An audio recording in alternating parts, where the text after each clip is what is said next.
Honorable Undersecretary Dieng, dear Professor Thompson, esteemed guests. It is my pleasure to welcome you to the second of the two pre-panels for next year's Herrenhausen Conference governing humanitarianism.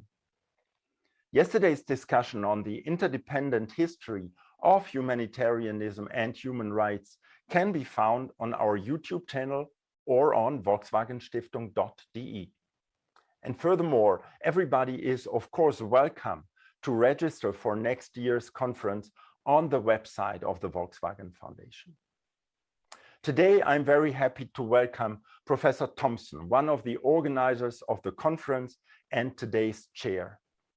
And I'm happy to welcome last, but certainly not least, our esteemed keynote speaker, Adama Dieng, former United Nations Undersecretary and until last year, UN Special Advisor on the Prevention of Genocide. Professor Thompson will introduce our keynote speaker in a moment, but I would like to emphasize how fortunate we are that you, Mr. Dieng, is willing to give us, you are willing to give us a keynote on forced displacement, unlawful internment, and humanitarian neutrality. One of the Volkswagen Foundation's guiding principles is crossing borders. By crossing borders, one can conjoin new perspectives, which again is a basis for understanding complex dynamics.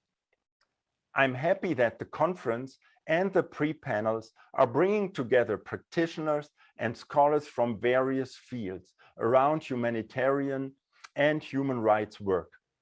Crossing these borders, as well as geographical borders, can stimulate a discourse, and it can produce a framework for more consolidated action. I'm looking forward to the keynote, which will be an important and stimulating contribution to this discourse. And I leave the floor now to Professor Stacy Hind from the University of Exeter. She will give us a short introduction by the organizers. Welcome everybody to our digital panel on forced displacement, unlawful internment, and humanitarian neutrality. Today's digital event is part of a larger international conference on governing humanitarianism, past, present, and future, that was originally planned for September 2020. Alas, thanks to COVID, we've had to postpone twice. The main conference will now take place in Hanover in September 2022. Now, speaking from the organizers, Johannes Palman from Mainz, Fabian Close from Cologne, Andrew Thompson from Oxford, and myself from Exeter, I want to thank the Volkswagen Foundation very much for its sustained support. We've been very fortunate that the Foundation has made every effort over the last 2 years to keep this initiative going, so thank you. Now, this conference emerges from the Global Humanitarianism Research Academy. This was a 5-year program for international PhD students that combined academic training, archival research, and discussions with humanitarian organizations active in the field. The Global Humanitarianism Research Academy was a collaboration between the Leibniz Institute of European History in Germany, the University of Exeter in the United Kingdom, and the International Committee of the Red Cross in Geneva, Switzerland. In our discussions, we focused on how legacies of and lessons from past events could inform present and future challenges to international action. Now, next year's Herrenhausen Conference governing humanitarianism emerges from those debates. There, we will discuss what effective ways of working, attuned to the realities now faced by global organizations, donors, and recipient communities, actually look like. How can we learn from the past to rethink the future direction of global humanitarian governance, particularly given the impacts of the coronavirus pandemic and climate emergency?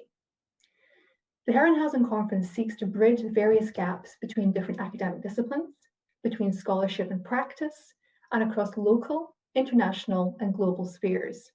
We hope that many of you in the audience today will be able to join us in Hanover for the conference. But for today, our digital keynote panel focuses on issues that have been hugely significant in humanitarian pasts and are unfortunately all too current today, particularly with the evolving situation in Afghanistan. Our keynote focuses on forced displacement, unlawful internment, and humanitarian neutrality. We're all eagerly looking forward to this discussion with Under-Secretary Dieng, and it gives me great pleasure now to hand over to my colleague from Oxford, Andrew Thompson, who will chair this panel. Thank you.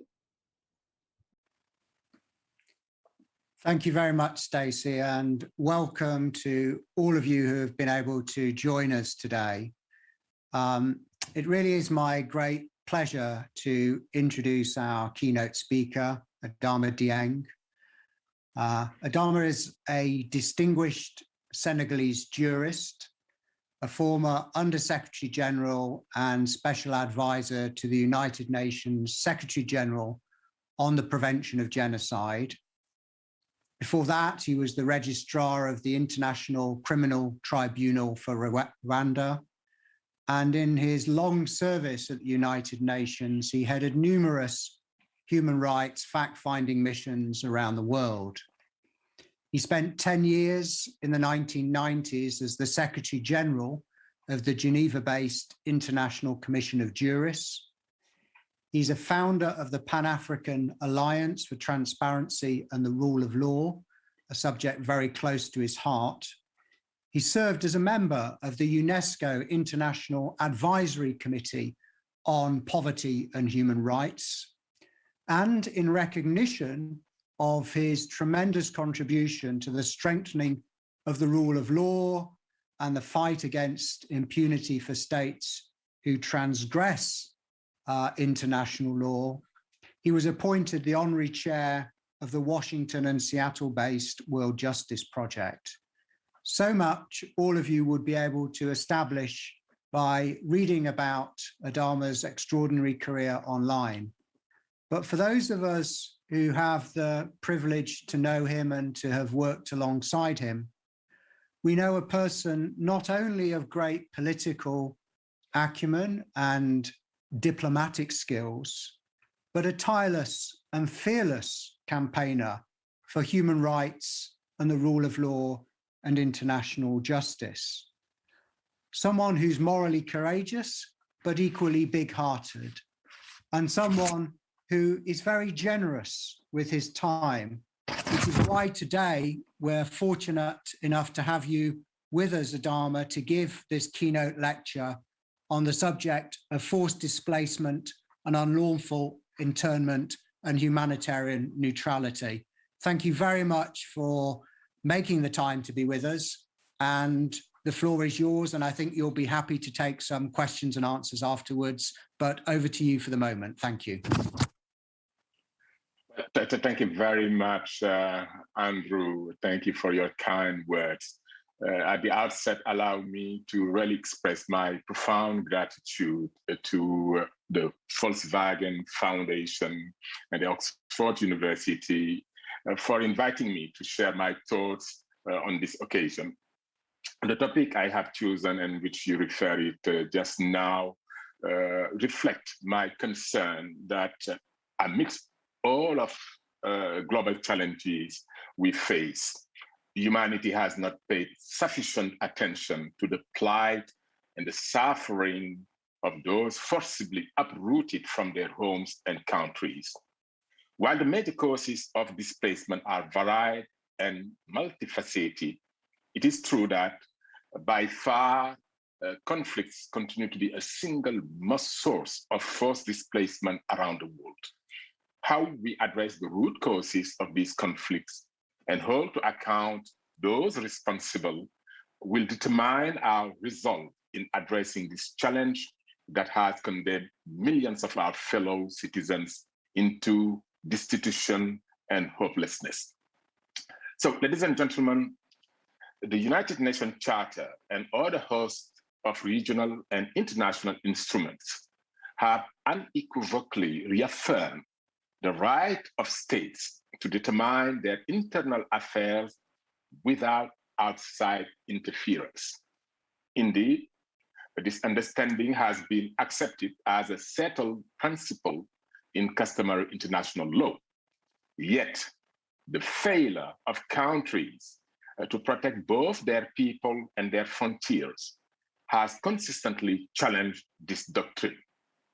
This failure could be attributed to the state collapse, to weak governance structures, protracted conflicts, and inability of states to exercise sovereignty over the section or whole of their territories. It is these challenges which provide a compelling need to the international community to extend protection to those vulnerable people who finally are unable to avail themselves of protection of their government within their countries. This argument is made because international law recognizes the responsibility of the international community to provide protection and assistance to those who may not be able to avail themselves of the same from their governments. While in general, international law recognizes the sovereign right and responsibility of states to protect citizens within their own borders, political, economic, and social realities have inhibited this capability. In some cases, while government may be in power, ability to protect their citizens and exercise sovereign authority across the entire territory is constrained by political instabilities and especially various rebel movements that equally control some parts of the territory, and many examples abound, including Syria, Yemen, Mali, among many others. Consequently, millions of citizens in some countries have found themselves trapped between rebels or militias and government-controlled areas, a development which ultimately deprives civilians necessary protection, safety, and well-being. Increasingly, forced displacement is growing in complexity, affecting more people and for protected periods of time. The immediate drive unrest, social marginalization, and poverty are compounded and accelerated by an intersection of regional and global trends. Global population growth, rapid urbanization, food and water scarcity, and above all, climate change, which is compelling millions to abandon their homes because of extreme weather, making livelihood difficult. Unfortunately, the result and the capability of the international community to address most of these challenges has drastically diminished, as evidenced by limited engagement by international actors to move beyond the provision of humanitarian assistance and lack of dedicated financial resources aimed at addressing protracted displacement or preventing new displacement from becoming protracted. International law has reaffirmed that states have certain obligations towards their citizens, and they cannot treat their populations as they wish with impunity in the name of sovereignty. States are required to extend protection to such vulnerable groups of people displaced within their countries without discrimination. Indeed, it is based on this recognition of states' obligation that the doctrine of responsibility to protect emerges. The doctrine recognizes the primary responsibility of states and calls them upon to take all measures to fulfill this duty by protecting their own people against atrocity crimes, by which I mean war crimes, crimes against humanity, and genocide. A right to be protected from human rights violations and atrocity crimes also extend to those displaced. Ladies and gentlemen, there are a wide range of international and regional legal instruments that govern forced displacement, most notably the 1951 UN Convention relating to the status of refugees, which define a refugee as a person who, owing to well-founded fear of being persecuted for reasons of race, religion, nationality, membership of a particular social group or political opinion, is outside the country of his, her nationality and is unable, or owing to such a fear, is unwilling to avail herself, himself, of the protection of that country.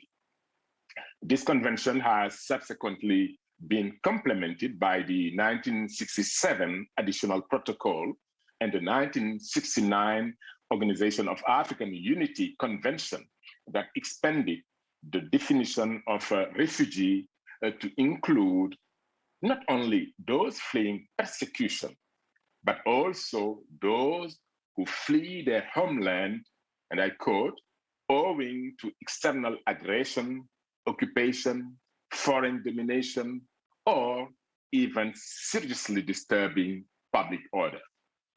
Drawing on international refugee, human rights, and humanitarian law, a myriad of legal and institutional frameworks have evolved over time to cover widening array of persons in need of assistance and protection.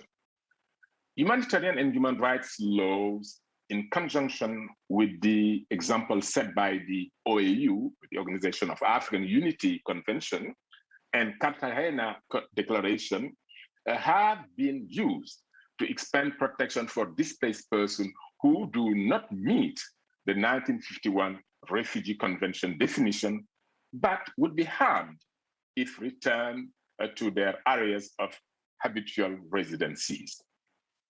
The argument regarding the lack of international legal protection regime for those internally displaced is premised on the fact that despite being in their own countries, IDPs hardly enjoy these rights as spelled out in international human rights and humanitarian law instruments, precisely because of their displacement and inadequate state protection. In other words, when people are on the move, whether within or outside their own countries, it is difficult to ensure that their rights are protected, hence necessitating a different legal framework to protect them. In 1998, recognizing the growing challenge of the internally displaced person worldwide and the lack of comprehensive legal protection mechanism, the Human Rights Commission, a subsidiary organ of the General Assembly, adopted guiding principles for the protection of IDPs. These principles identify and reinforce the intersection of specific international human rights law and international humanitarian law guarantees for IDPs. And they explicitly recognize right not to be arbitrarily displaced and spell out in details the rights of those who are displaced. They further reaffirm that government cannot deny access to international humanitarian organizations helping IDPs if they are unable or unwilling to provide the necessary assistance themselves, and underlines also the right of IDPs to either return voluntarily to their homes or to resettle in another part of the country. While these guiding principles have gained wide international recognition by different institutions involved in the protection of IDPs, it is evident that they do not constitute an internationally binding legal instrument. This argument is made because, unlike declarations, resolutions, or recommendations by international bodies such as the UN General Assembly, they were not negotiated by states. Rather, they were prepared by a team of experts who were not representing sovereign states that are normally the principal subject of complying and enforcing international law. However, various scholars and institutions have shown that the principles as applied to situations of armed conflict restate in large measure customary international law. Following in the footsteps of the United Nations, in 2009, the African Union adopted what is known as the Kampala Convention. This is the first legally binding regional instrument offering protection of the internally displaced persons. The adoption of this instrument recognized and reaffirmed the widely held belief that by the African Union that universal standards developed under the auspices of the United Nations must be enriched by an African understanding of basic rights and protection of IDPs. This convention is not only the first legally binding instrument at the continental level, but it is also the first one that succinctly articulates the rights and duties of IDPs and states. It articulates general obligation of states relating to the protection and assistance of IDPs, obligations of the African Union itself, international organizations, armed groups, non-state actors, state parties during and after displacement. The convention further imposes obligations on states to ensure sustainable return, local integration or relocation, compensation, and above all, registration of all IDPs. The convention construes sovereignty as a positive obligation entailing responsibility for the protection and general welfare of the citizens and of those falling under the state jurisdiction.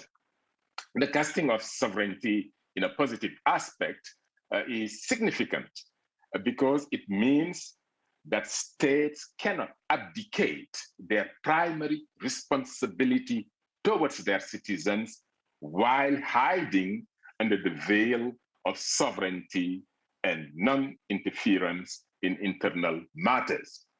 The 1998 guiding principles reaffirm that IDPs should be treated equally as the rest of the citizens, and it prohibits discrimination based on their IDP's status. The Kampala Convention, on its part, restates the same ethos, but differently. It mandates states to refrain from, prohibit, and prevent arbitrary displacement of population, while at the same time reaffirming the right of the IDPs not to be arbitrarily displaced. In other words, the primacy is put on the duty of states to prevent displacement rather than the right of populations not to be displaced.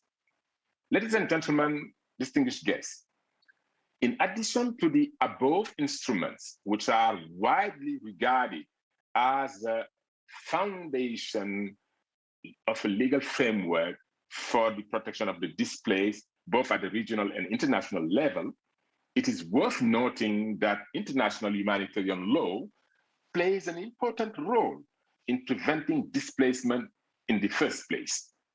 It prohibits the displacement of people, except if it is necessary for imperative military reasons or the protection of civilians themselves. A widespread or systematic policy of displacement of civilians without such justification may constitute a war crime or a crime against humanity. There are many other rules of international humanitarian law notably governing the conduct of hostilities that are crucial to protect the civilian population and whose violations often triggers displacement.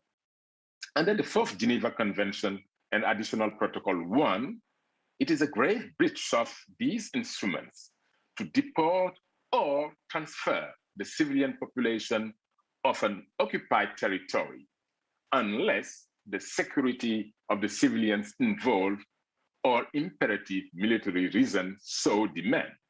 Article 17 of the Additional Protocol 2, dealing with non-international armed conflict, notes that the displacement of the civilian population shall not be ordered for reasons related to the conflict unless the security of the civilians involved or imperative military reason so demand. So civilians shall not be compelled to leave their own territory for reasons connected with the conflict. It has been argued that this provision also covers situations where the insurgent party is in control of an extensive part of the territory. This means that insurgents as well as states are bound by the obligation laid down therein. This provision is now the basis for the corresponding crime under the ICC statute applicable during an armed conflict, not of an international character, of ordering displacement of a civilian population. The expression displacement of a civilian population appears to cover both transfer within and beyond a border. In a resolution on basic principles for the protection of civilian populations in armed conflict, adopted in 1970, the UN General Assembly affirmed that civilian populations or individuals members thereof should not be the object of forcible transfers.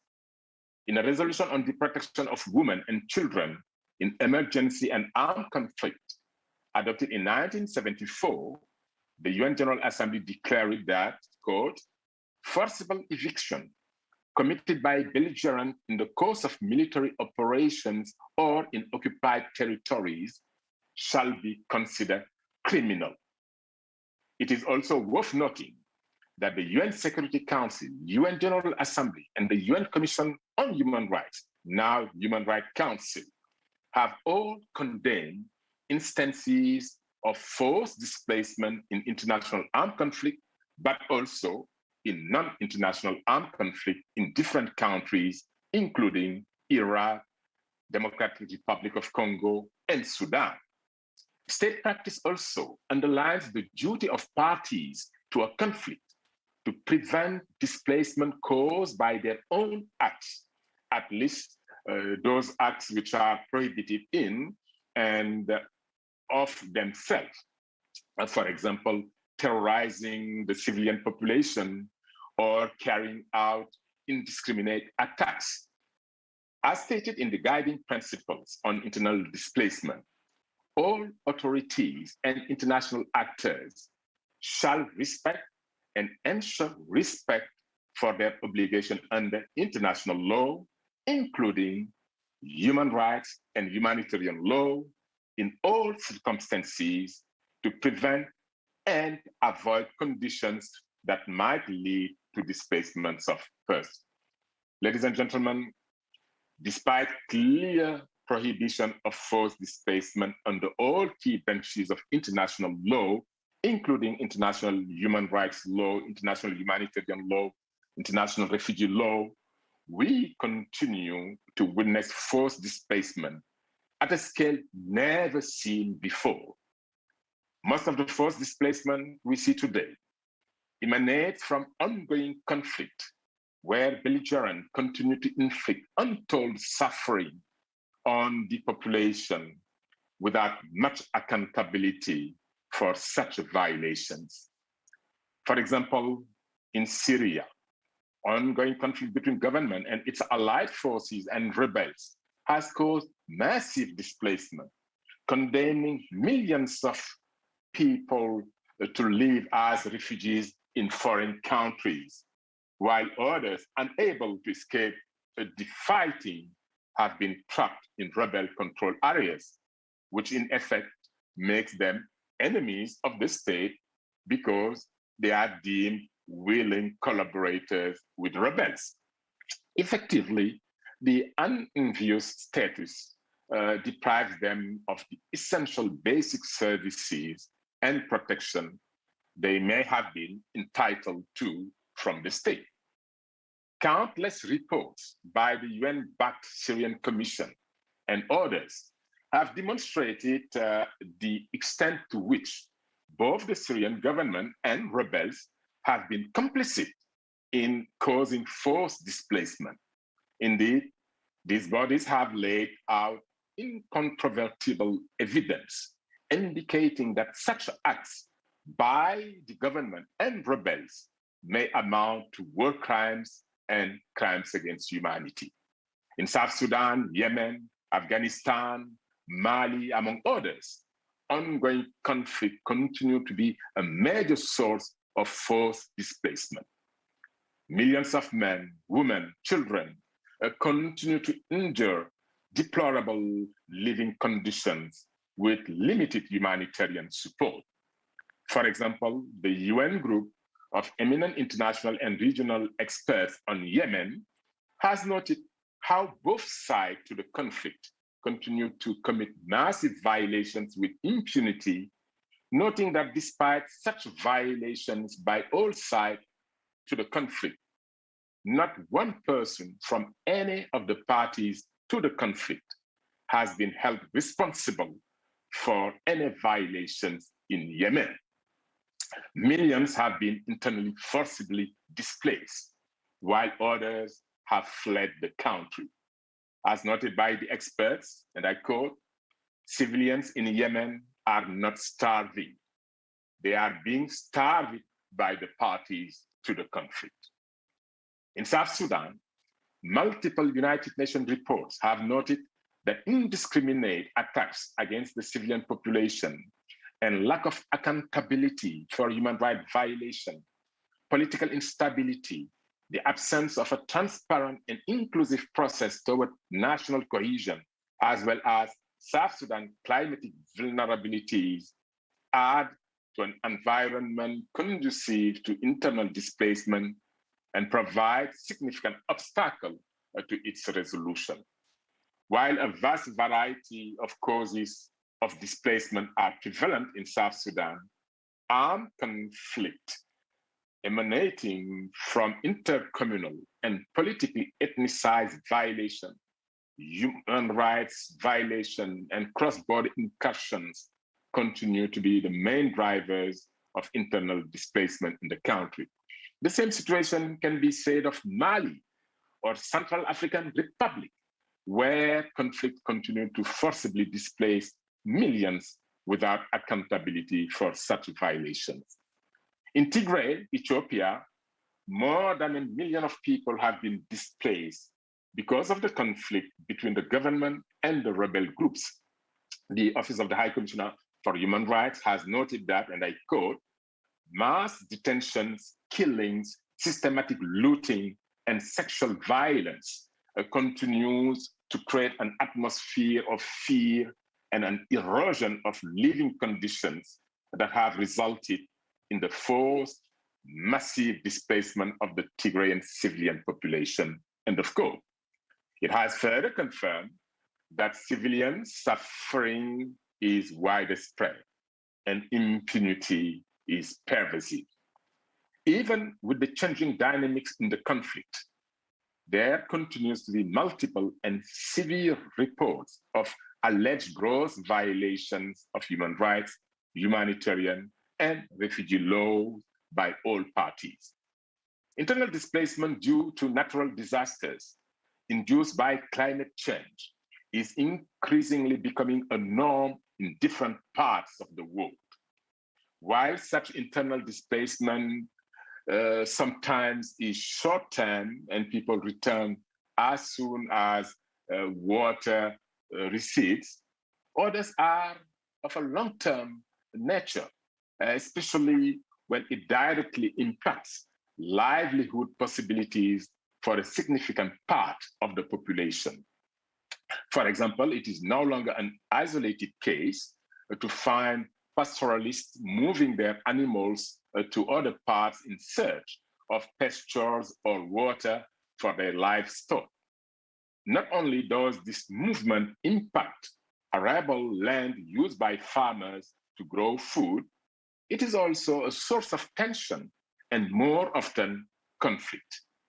In general, climate change induced displacement significantly impact on the resilience of the people living in disaster-prone areas, including due to destruction of livelihoods and destruction of homes and basic infrastructure. Ladies and gentlemen, you will agree with me that humanitarian assistance in such cases is extremely necessary, yet more challenging than ever. Securing the space for neutral, independent, and impartial humanitarian action is an increasingly complex endeavor in highly politicized environments where humanitarian aid becomes a substitute for effective political engagement. Today's conflict, whether in Yemen, Syria, Afghanistan, Mali, South Sudan, or DRC, are fought by a multiplicity of actors with unclear lines of command and control and a range of ideological, political, economic, and criminal motivation. It is also worth noting that the language of counterterrorism has been and continues to be used by certain states to restrict engagement of humanitarian actors with non-state armed actors, or even also to justify violations of international humanitarian law. Ensuring access to protection and humanitarian assistance for civilian populations displaced by fighting or trapped in conflict zone is an increasingly acute and risky challenge. The growing number of forced displacement worldwide shows what happens when multilateralism fails to live up to its promise, leaving refugees, internally displaced persons, and host countries as pawns in chess games of international politics. Most worrying is perhaps the situation in the Sahel, my region, my native region, where rising displacement numbers mirror the impact of armed conflict, climate change, food insecurity, and with COVID-19, the closure of essential social services, including schools, vocational training center, among others.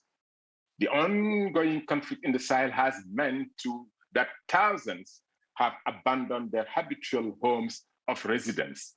They cannot farm their land or undertake any productive economic activities to support their livelihood, while thousands of children have missed out on learning opportunities, creating a lost generation in the years to come, with its attending consequences on the country's manpower and ability to grow its economy. Unfortunately, even the government supposed to protect them is currently unable to exercise its jurisdiction over its territory. The implication is most of these people have been left at the mercy of the jihad groups with no hope for the future. I will be amiss if I don't mention the challenge of humanitarians supporting these efforts amid such insecurity and violence. Increasingly, humanitarian aid workers continue to bear the brunt of the violence. For example, humanitarian aid workers 2 years ago, in the past 2 years, have been subject of attack, and these attacks occurred in many countries, but they were at the highest level in South Sudan, Syria, and DRC. In 2020 alone, more than 478 workers were attacked, including more than 100 who paid the ultimate price with their lives and more than 200 who were seriously injured, and more than 100 who were kidnapped.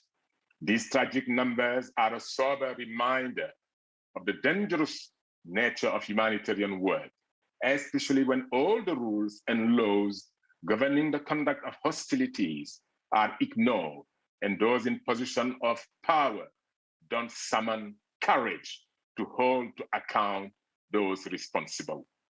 Despite several resolutions and statements by the UN General Assembly and Security Council on the need to protect humanitarian workers, killings and violence continue with impunity. And as I move to conclude my remarks, I think we should ask ourselves a pertinent questions. Amidst all these tragedies, what should be done to address this unfortunate situation? Truth is, we can't address these challenges without commitment to dialogue and willingness to address our differences without resorting to violence. But most important, even when dialogue fails, as it has done often, it is critical that parties to the conflict respect the law, and those who don't should be held to account with full force of law. Respect for the international human rights and international humanitarian law is first and foremost a requirement to mitigate suffering continuously inflicted on the population. And ISL people are protected from and during displacement as civilians, provided they do not take a direct part in hostilities. It has further been shown that international humanitarian law provides for limited circumstances under which the displacement of civilians during armed conflict is allowed, namely if it is carried out for the security of the individuals involved or for the imperative military reasons. Nevertheless, in such circumstances, displacement is temporary and must be carried out in such a manner as to ensure that displaced persons are returned to their home as soon as the situation allows. Unfortunately, parties to the conflict continue to ignore or deny protection to the displaced, including guarantees of sustained and unhindered humanitarian assistance to vulnerable civilians. The immediate priority must be for all civilians to have access to the food, water, and medical assistance they urgently require. Facilitating access for monitors and protection actors is also key to safeguard the rights of civilians.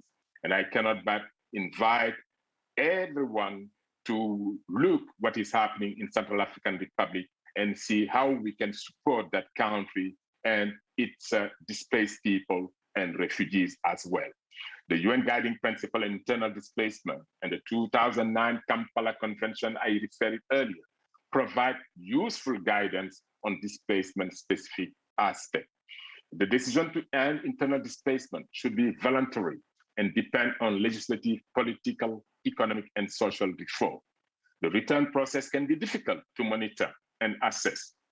However, as it is usually the responsibility of the host country, displaced people should not feel forced to return, but the issues that militate against a return are often the same as those against remaining. These include security, infrastructure, employment, land, health, healthcare, and housing. In conclusion, I would like to reiterate that the causes of displacement are many and varied. And as such, solutions should be innovative and multifaceted. We have seen that while climate-induced displacement continue to emerge as a threat to the well-being and livelihood of millions around the world, conflict continue and is still by far the primary cause of displacement. Obligation of the parties to the conflict to respect the laws governing the conduct of war, political will, and ability of the international community to deploy all tools at its disposal within the framework of the United Nations Charter to effectively hold accountable those responsible for these violations will all determine our resolve in addressing these challenges. Climate change-induced displacement, is a growing reality. How we use policy and institutional tools to address its devastating effects will define not only our commitment to the vulnerable population, but also our ability to invest in the future of humanity. And I will close here by congratulating the people of Germany, and also in reference to the recent Karl Rove decision, which made climate change as part of as a constitutional right. And I think this is extremely important, and I wish countries around the world follow through the Karlsruhe decision. I thank you very much for your kind attention. Thank you, Adama. Wonderfully rich lecture. I mean, I think you managed to traverse so much territory. You gave us an insight into the historical as well as the contemporary dimensions of the problem, to looking at those who are forcibly displaced within state borders as well as across. Coming at this, I think, from a legal and theoretical perspective, but also looking at its practical and political aspects. And tantalizingly, I think, talking to us about the regional manifestations of the problem as well as looking at it on a global level. I would encourage everybody who's with us to use the opportunity to place a question. We've already had two very interesting questions, which I'm going to come to in a minute, which press you a bit further on where this links with humanitarian policy and practice. Adama, I'll come back to those. But maybe if I could start off and with a question, a two-part question, which asks you to look at this both as a lawyer, a distinguished lawyer that you are, international lawyer, but also a human rights practitioner, and to connect those two things. And the first part of the question is this, is whether or not you think that it's a good thing or a bad thing that we've got three bodies of international law dealing with the problem of refugees and IDPs. So we have international refugee law, as you said, but we also have international human rights law and international humanitarian law. Do you, in your own experience, have you found those things to be broadly convergent and complementary? And do you think that the law is actually probably strong enough here? Or do you think that there'd be material ways in which the law could be improved, which would make a difference to those on the ground trying to provide protection and assistance to refugees and IDPs? So I guess that the first part of the question is whether you think the problem is with the law or whether the problem is with state and non-state art groups observing it.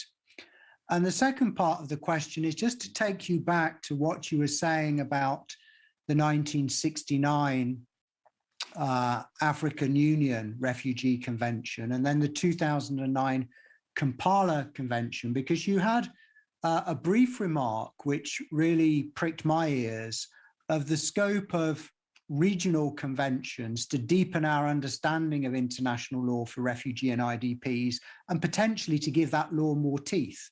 And of course, we're talking in this case of the global South actually coming and interpreting a body of law, which on one view of the world, if you go back to the 1951 convention, for refugees, was partly a Western construct. So I wanted to get a sense of how you feel the scope there for regional organizations and particularly Southern regional organizations to take some of these international laws that they may themselves not have had a very big hand in creating or formulating and giving them a strong inflection for their own area. Over to you.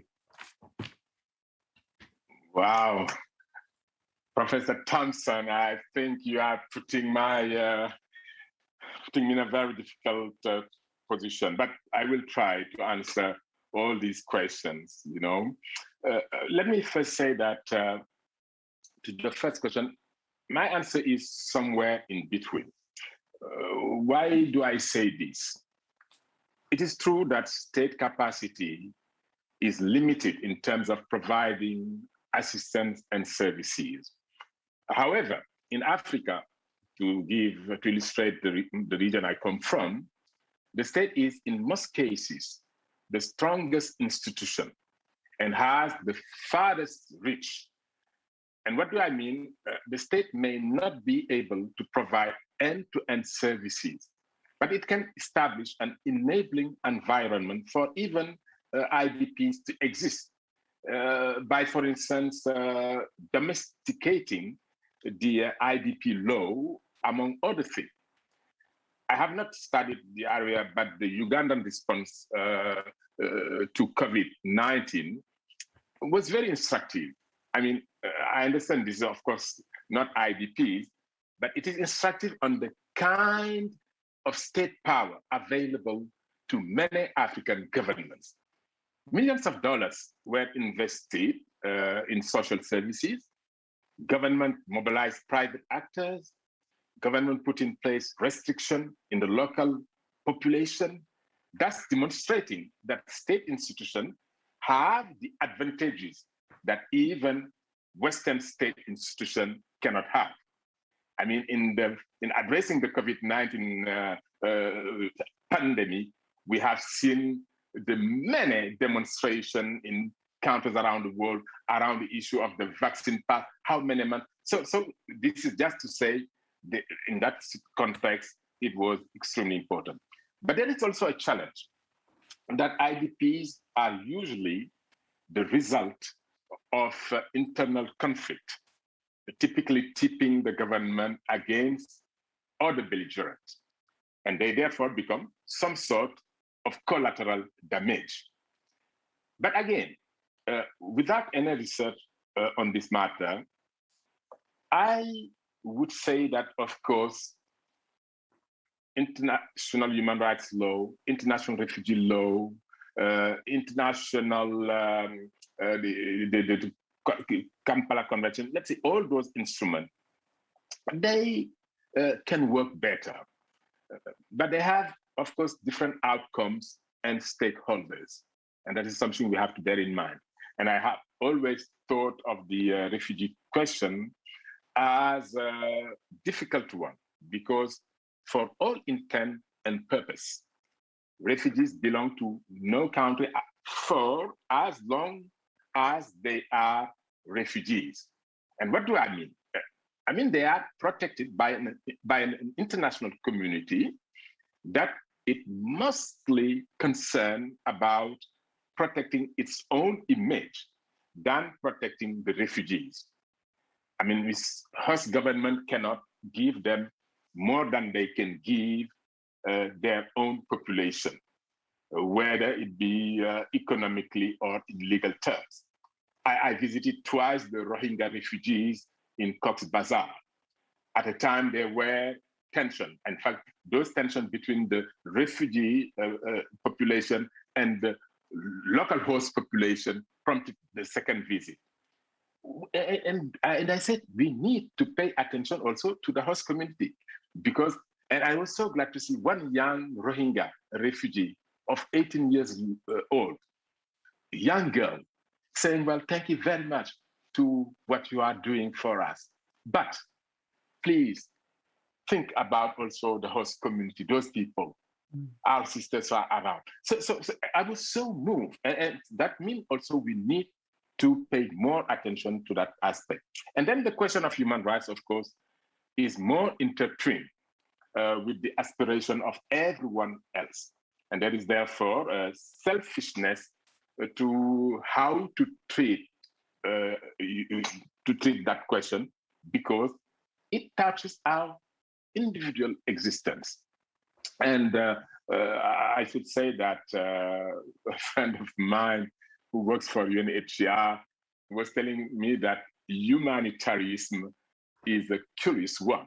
And he was saying that, for instance, that as a humanitarian organization, they are always grateful to their donors for their generous support, while the last two have an element of rights embedded in them. Humanitarian is really a privilege. I mean, this means that because the basis of the three units is at odds, it would be difficult to make them work better unless we recognize all of them as right-based issues. Yeah. You know, and that's what I tried to achieve at the time I was leading the International Criminal Tribunal for Rwanda. Indeed, I convened a colloquium in Arusha, co-sponsored by my office, the Office of the High Commission of Human Rights, and the High Commission of Refugees. And as a matter of fact, ultimately, one of the results of that colloquium led Antonio Guterres, at the time High Commissioner of Refugees, and myself to sign a memorandum of cooperation. So that means, in fact, they are instituted. And I insist on that again, we need to have a right-based approach when we look on those three elements. Over to you. That's a very good, perfect bridge, I think, to, we have two great questions. The first two questions that have popped up in the chat box for me. And they're asking you, Adama, to reflect a bit more on, and I should say that we lots of people are in the chat box saying great talk and thanking for that, and people from actually pretty much all around the world as I'm reading it. So we have a great audience with us who are asking some great questions. Do you think these, I think the first two questions are about the role of humanitarian aid and humanitarian NGOs in dealing with situations of refugees and IDPs. And how political do you think humanitarian NGOs and indeed the specialized agencies like the UNHCR or the International Red Cross, how political should they allow themselves to be in these situations? Should they take a relief-based approach and just concentrate on providing assistance, food and shelter and other forms of immediate relief? Or should they, as perhaps you were suggesting, be willing sometimes to take a more rights-based approach and speak out against abuses of rights and atrocities when they see them? Or should they leave that to other organizations? So I guess there's a question about what we think agencies should be doing in these situations, which, as you've said, are often, if not always, ones of protracted conflict. And then the second question was whether local participation in humanitarian policy is ultimately diminishing a state's responsibility for protecting its vulnerable and forcibly displaced populations. Well, I would say that, as you said, relief-based approach, right-based approach. I'm among those who in the past was of the view that the ICRC, to refer to the Red Cross, was too timid. But at the same time, in the field, when I visited countries where we had conflict, I realized that there was certainly an advantage of having that relief-based approach. But at the same time, we have, of course, to remember that when it comes to the ICRC, because we have to understand, you have on one hand the ICRC, on the other hand, you have the League of the Red Cross and Red Crescent societies. So, which deal more with the operation, though the ICRC deals with operation. But they are, of course, very much upfront when it comes to issues pertaining to protection, for instance, of detainees, etc. And I can say that, for instance, thanks to the ICRC regular periodical visit of the detention center I had in Arusha, I was able to make that prison a model in sense where all, I'm not referring to the minimum, I can say that the maximum standard were being observed, particularly when it comes to make sure that people who have been accused for the crime of genocide, crimes against humanity, do not die while in detention. They have to face justice. And en passant, the one who was considered as one of the mastermind of the genocide of the Tutsis in Rwanda. Colonel Theoneste Bagosora passed away just 3 days ago in Mali, Bamako, where he was serving sentence. But to me, there is, of course, as a human rights activist, I would have loved to see this humanitarian organization being more. But it has to be, let's say, a third way. For instance, Peter Maurer, the president of the ICRC, referred us to the humanitarian diplomacy, you know? And I think that humanitarian diplomacy is evolving in a way which certainly gives room for those humanitarian organizations to also speak out.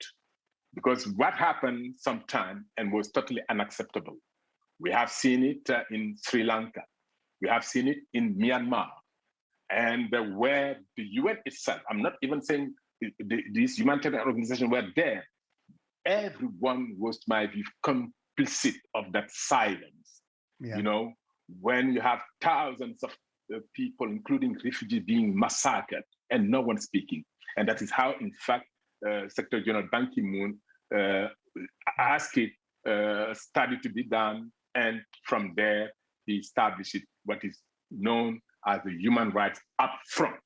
I mean, meaning that even those, you can be a UNHCR representative on the ground, you can be a resident coordinator on the ground, you have to put the rights first. And I think this is a matter of balance. You can, as a humanitarian organization, have a discrete approach, you know, address those issues. But to my view, morally, I will find it totally unacceptable witnessing such a gross violation and remaining quiet. I think that, thank you for that, Adama. I think that provides a very nice bridge again into another question that we've had. It's from someone in Rwanda, and they want to take you to your long service at the United Nations and ask you about whether you can share your thoughts about the role that the UN can potentially play in creating greater solidarity with and sympathy for refugees in their new countries. And as I read that question out, it recalls to me the Rohingya crisis, where you were one of the people to speak out first on that crisis, when I think some of us felt that there was quite a lot of complicity in silence, yeah? And why wasn't the UN and other international organizations saying more? But the question is what role you think the UN could potentially play in creating more solidarity for refugees in their new countries.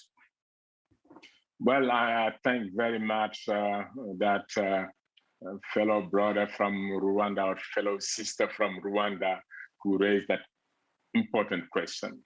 I mean, in 1980, I was attending the roundtable of the San Remo Institute, the Institute of International Humanitarian Law.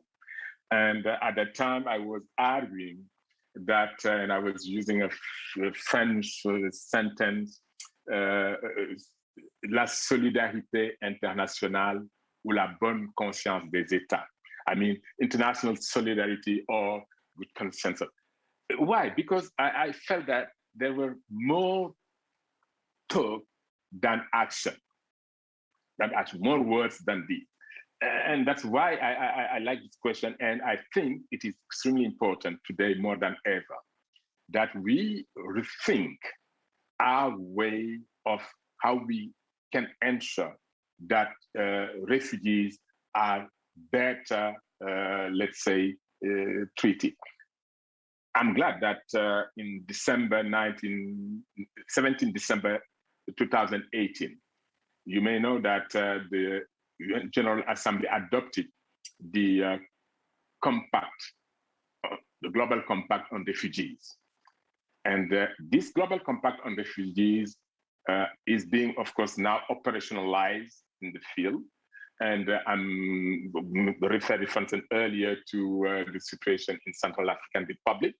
And there is platforms being put in place to see how the host countries, the countries of origin of those refugees, how can all together can join hands with the support of the international community, the support of regional organizations to, in fact, reinforce that solidarity dimension, which means also, of course, addressing, finding durable solution. Because the issue is how can you get durable solution? Because there are, for instance, refugees who have been away for so many years. I mean, who have been integrated, like what we have seen in Tanzania.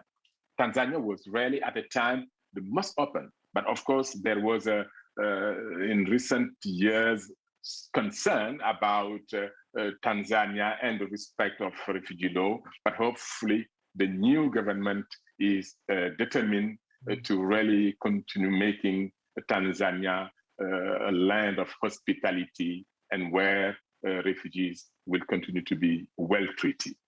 So that's what I can say. Thank you. And another question we have from someone working for an NGO in Kenya is a very good question, which is about the nature of the problem and whether that may be changing before our very eyes.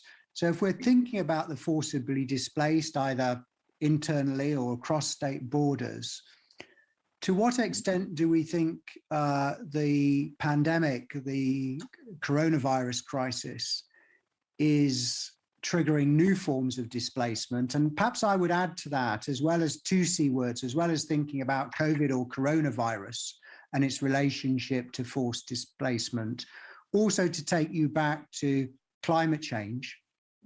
I mean, we know that the continent in which you have done so much of your own work in Africa is a continent in which so many people live off the land.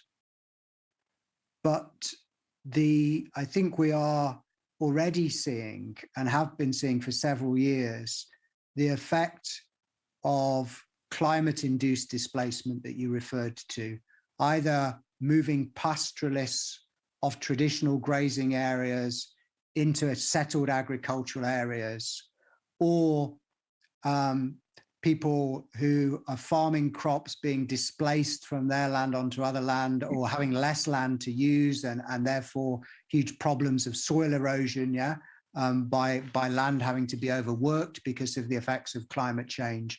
So do you think what we're witnessing at the moment in terms of forced displacement, either within or across borders, is a problem, a shape-shifting problem? And if so, in what ways are COVID and climate change likely to shift the shape of the problem that we're looking at? But there is no doubt that there will be an after COVID. There will be an after COVID, and when it comes to climate change, as I referred earlier in my conclusion, when praising Germany for its stand on climate change. I mean, it requires courage to take such bold action, because we have seen the worst, I would say, countries which are polluting our world are United States and China. Yet we have seen what Germany did, and the efforts are being made even by the automobile industry. And I'm glad to see that both Volkswagen, then Mercedes are really looking into this issue with determination. Of course, we know sometimes you have to give step by step. It cannot be done in one day, but I salute the efforts which are being made by Volkswagen in that direction. But then I think the other dimension which really we have to look into, because when we refer to the COVID-19, we have seen, for instance, at the time, the consequences, including the rise of hate speech, including attacks against, for instance, Asian, even in the US, you know, and I was glad that an artist recently put paintings showing and denouncing those attacks. But then what we need today, I think, is definitely to rethink the multilateralism. I think that is one way. It is clear that when we speak about multilateralism, this has been there for many years, for decades. But COVID is dictating a new approach. And we have to seize this as an opportunity if we want really to fulfill our commitment, the one we made at the end of the Second World War. Because when the UN Charter was adopted, it was adopted and put at first, we the people, and we of course know the debate which took place and how that we the people ended at the beginning of the UN Charter. And today, more than ever, I think COVID should be one of the lessons to be drawn, is that we are one world, we are one humanity. It's a time to stop spending billions of dollars in arms, in billions of dollars to kill people around the world. And it is time that we consider that we are nothing. You can be a president, you can be a prime minister, you can be a queen, you can be attacked by this atomic virus, which is COVID-19. I press you a little bit on that, Adama, just on the COVID question before we move on to another question is, I think many of us would want to believe what you've just said, that pandemics are no respecters of national borders. And as you say, while COVID is a problem somewhere in the world, it's a problem potentially everywhere in the world. But alongside that, we have also seen quite a lot of what some people are calling vaccine nationalism, where states have been very concerned to protect their own populations before considering, or privileged states that are in a position to, sharing any vaccines with other populations. If you look at the vaccine league tables, then it really is a shame on humanity that some parts of the world have been able to almost fully vaccinate or double vaccinate their populations, and other parts of the world barely at all. Which do you think of those two things are going to come out on top after the COVID crisis? Is it going to be a moment of reckoning where we actually go back to our multilateral organizations and realize how much we all need them, whether we're living, in the north or south or east of west? Or is it going to reinforce tendencies for states to look after themselves before they look after anyone else? Thank you very much. And I think this is really a time for all of us to stand up and see how we can use this momentum so as to, I would say, redefine a new way of governing the world. I mean, you're right when you refer to the vaccine nationalism, and I was glad that the president of Senegal, when addressing the General Assembly a couple of days ago, spoke very strongly about those financial institutions, but also about what and how the COVID-19 has been impacting in the continent. So to my view, like what I was saying earlier, we have an opportunity to use multilateralism to its fullest, I would say, dimension, because multilateralism has generated a lot of progress in the past. And then we saw a decline, particularly during the Trump days. And we saw around that period what I call the alliance of the extreme right wing around the world, be it in France, be it in Germany, be it in New Zealand, United States, that international extremist right wing was moving. And they are in Europe, they are everywhere. We have seen it, for instance, a rise of anti-Semitism, a rise of anti-Muslim, etc. But what is definitely what we need is to really promote an inclusive form of multilateralism. An inclusive form of multilateralism where you will have not only the regional organization as such, representing state, but in which also you will bring the non-state actors, I mean the NGO community, the civil society, but, and importantly, the private sector. I think the private sector, companies like Volkswagen, have their seat. They should be in that new, because we cannot just live in isolation. That's why those who are promoting that selfish nationalist approach are totally wrong. But we should not, of course, lose hope that they will be convinced sooner or later about the importance of getting together. Thank you. We're asking you a lot of questions, Adama. That's because lots of people are responding so positively to the lecture. I think we've got about sort of 10 minutes or so if you're willing to keep going. We don't want to exhaust you. There's a question, a very interesting question that we have here about international humanitarian law and to what extent it might need to be redefined or recodified to speak to the dynamics of contemporary armed conflict. And maybe I can just gloss that question a little bit by asking you just to reflect on your period when you were Under Secretary General, traveling widely across the world, usually to often to places that had been stuck in conflict for many years, if not sometimes decades. And over that period when you were in office at the UN, to what extent were you seeing the nature of armed conflict, the dynamics of armed conflict change? And to what extent were those changes testing the international legal regime that you were working within? Well, I mean, to start first, I mean, I would say that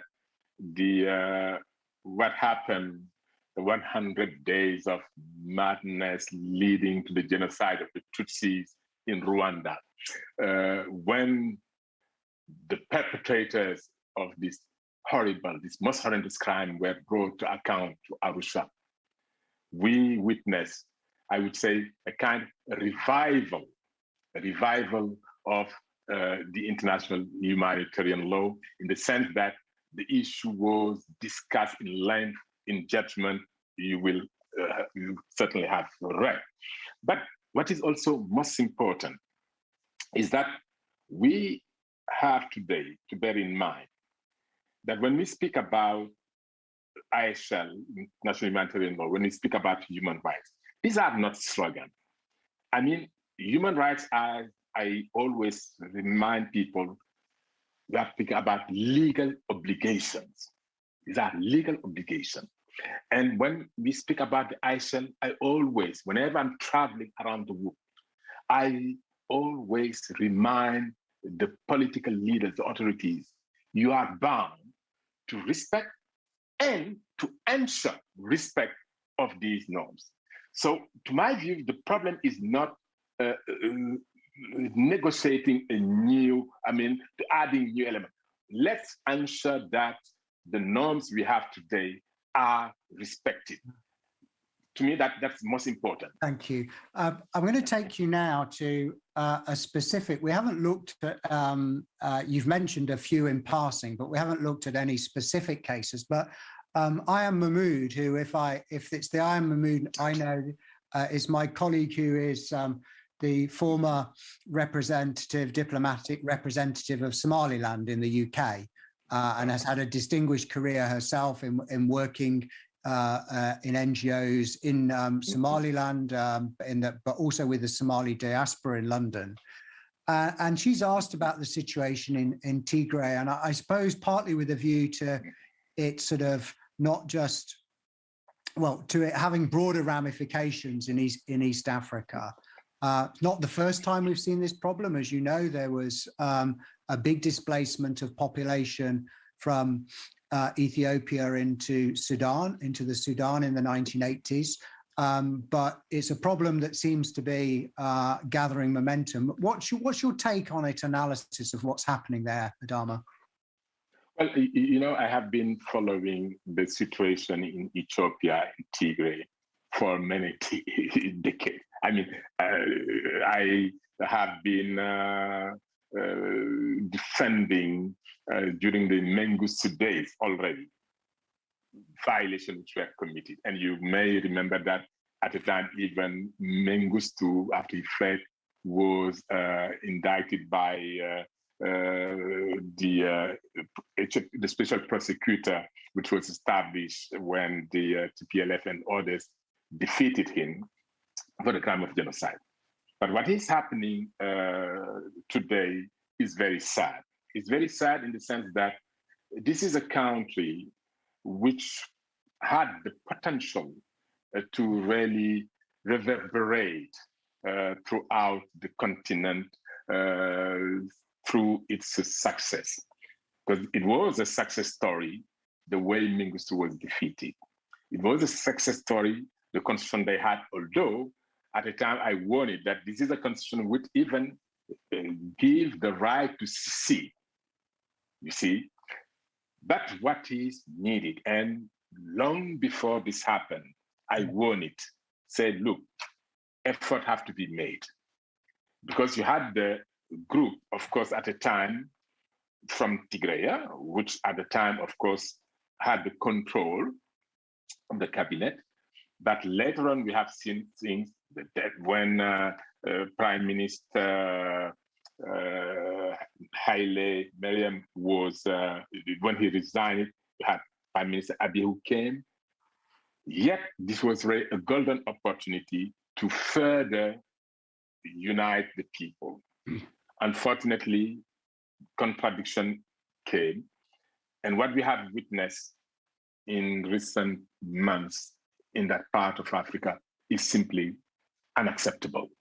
And this is why last June, Nobel Peace Prize Ramos Horta, former president of East Timor, former Secretary General of UN Ban Ki-moon, former Minister of Foreign Affairs of Algeria, Lakhdar Brahimi, known as one of the wisest men in Africa, and myself, and the former president of Finland, and the former president of also Slovenia, we joined our hands.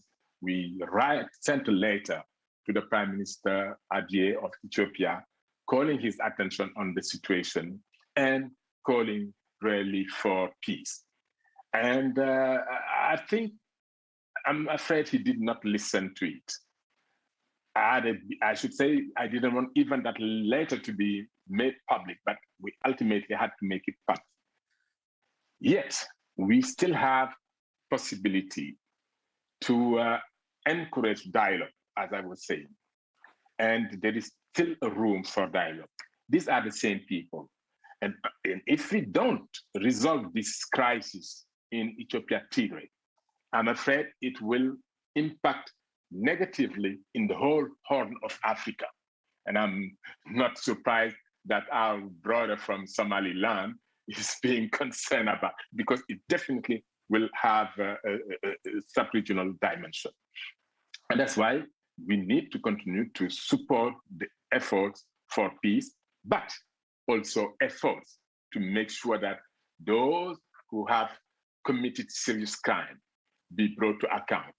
Therefore, there is a need to investigate the atrocity committed by both parties, but they all need to be brought to justice. Thank you. This might be our last question. We're coming close to our time, Adama. We'll see how we go, one or two more questions. But it sort of follows on from what you've just been saying in that question about what will the implications of the Tigray crisis be for the Horn of Africa. And it's really a question about where you think the problem is best dealt with.